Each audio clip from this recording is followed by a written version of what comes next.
Aputure just entered the large chip LED budget light market with these, the new Amaran 100 and 200D. In this video, we'll see what these lights can do, answer your burning questions like how do they stand up against other popular budget lights like the SL60? Do these lights make Aputure's more expensive lights obsolete? Can you expect the same Aputure quality we've come to know and love in a $200 light?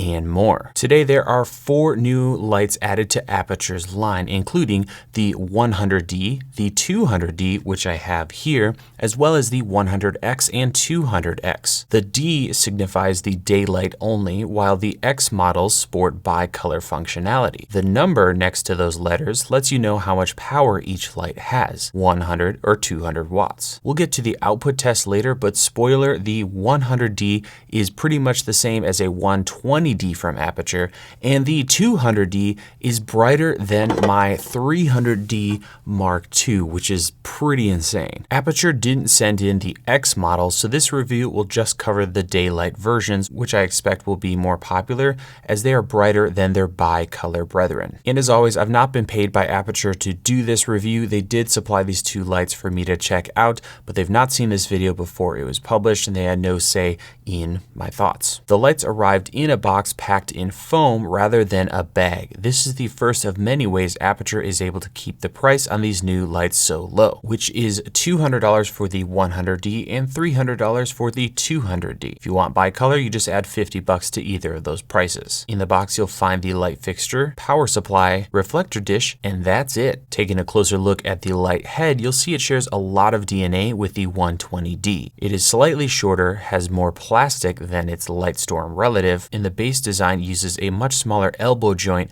rather than the 120D's yoke and brake lock. The tilt lock on these new lights is done with a simple plastic lever, which feels a little chunky but so much better than the competition in this price point. I really appreciate the large aluminum extrusion used for the stand mount, and the built-in umbrella holder is a nice touch. Operating the light couldn't be more simple. Plug it in, turn it on, and change the brightness with the knob in the back. That's it. You can adjust brightness with the knob or press in the knob to change the output in 20% increments. All of this can be viewed on a small display on the back of each light, but annoyingly, it is very dim unless you look at it from extreme angles, which I found kind of odd and slightly annoying. Finally, there is a Bluetooth reset button which allows you to sync up these lights with your Sidus Link app on your phone or tablet. And if you haven't heard already, Sidus Link is incredible what you can do, especially when you start linking multiple lights together. But as much as I love Sidus Link, I do really miss the old school Aputure remote, which doesn't come with these lights. Using modifiers with these lights is just as easy as the 120D. Just attach them to the Bowens mount on the light and release them with a pin on top of the fixture when done. I didn't think these cheaper lights would handle larger modifiers very well, but I was completely blown away.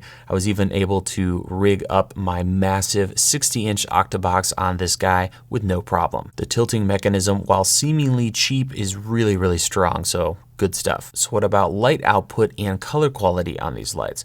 Well, I took them and compared them to my Aputure 120D as well as 2 kind of alternatives in this price range, including the Godox SL100 watt and the SL60 watt. I used my Sekonic C700 meter to test each light, and I swapped out the included Aputure dish with the older model they used to sell. I'll explain why when we get to the cons of these lights later on in the video. So here are the results of my output test. The 200D absolutely crushes the competition, with the 120D and 100D almost tied for second place. And finally, we have the Godox lights coming in third and fourth. What completely blew my mind is the output on the 200D. It is brighter than my $1,100 Aputure 300D Mark II, which is a much better build and it's just huge, so completely was not expecting this little guy to outperform it. Next, let's look at color. Extended CRI readings were all very similar, but the SL60 really surprised me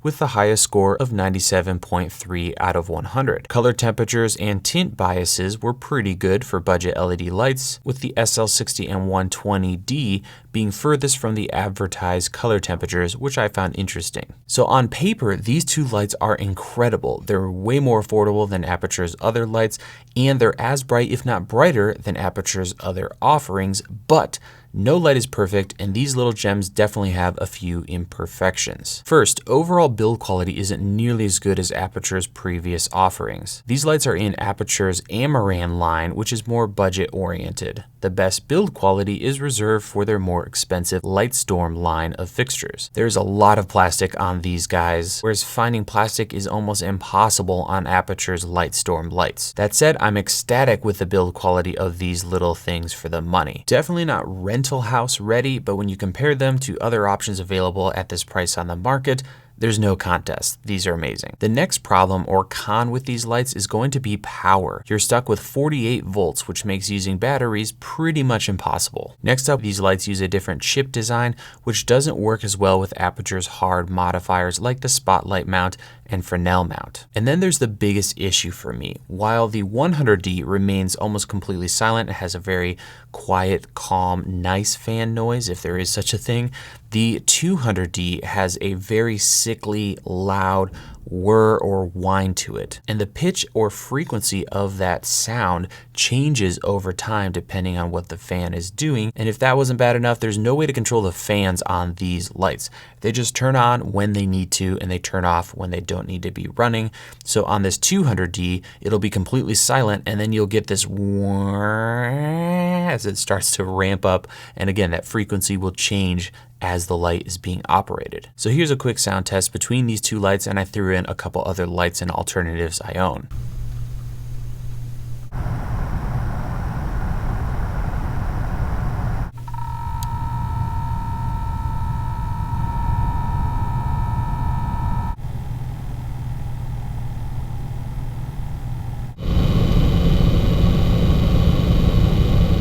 Unfortunately, this makes the 200D pretty much useless to me unless I'm filming MOS or without sound. The 100D, on the other hand, is great, and I'm going to be using the snot out of this little light. The last con is going to be the reflector dish that comes with these lights.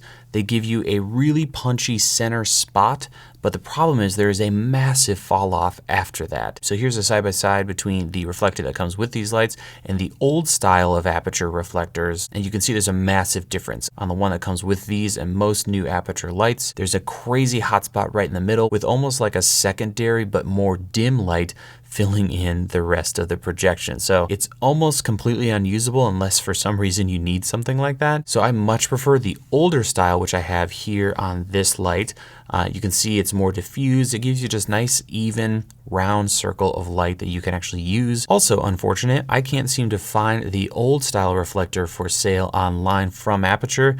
There's other third-party options, of course, but it's just a little sad that they went with this new one. It's cool that they get that much output right in the middle, but when it comes to actually using these lights, not really that helpful. Of course, all of this is moot if you're going to be using some kind of softbox. Really won't matter with these lights. Armed with all of this information, should you buy these lights? Is the 120D worth the $745 price tag? And finally, is there a place for these budget lights like the SL60 now that these lights exist? Well, for starters, if you don't need a battery option, high quality metal build, or need to use things like the spotlight mount from Aputure, the 100D is a no-brainer when compared to the 120D. You're going to save around $500. You're going to be really happy with this little light. I wish the same could be said for the 200D against the 300D Mark II. The output is incredible. I love how simple the light is, but that fan is really the only thing holding me back from giving it a complete firm handshake recommendation. It's pretty much perfect otherwise, but the fan's just not going to cut it if you need to film something where sound is important. Now, of course, if you keep the light super far away from your subject, that's probably not going to be a big deal, but if you're going to have a simple softbox key light with this thing close by, unfortunately, I don't know if that's really going to work for you. Finally, while lights like the SL60 have served us faithfully for years and years, they've been great lights. Going forward, I'm just going to have to recommend the 100D. It's brighter, it's only a little tiny bit more expensive, and the build quality is just so much better than these old school SL60s. So it's a great light. That's why I've actually pre-ordered several more and I can't wait to be using them here in the studio. So there you have it. The 100D is a complete slam dunk in my opinion. It's a budget 120D from Aputure that completely crushes the competition. The 200D is brighter than my $1,100 300D Mark II, but that fan noise is going to be holding it back from becoming the ultimate budget key light. And that's going to wrap up this video. I hope you enjoyed it. There will be more information about these and other lights in the description. I want to thank you so much for watching. Have a wonderful rest of your day, and we'll see you in the next video.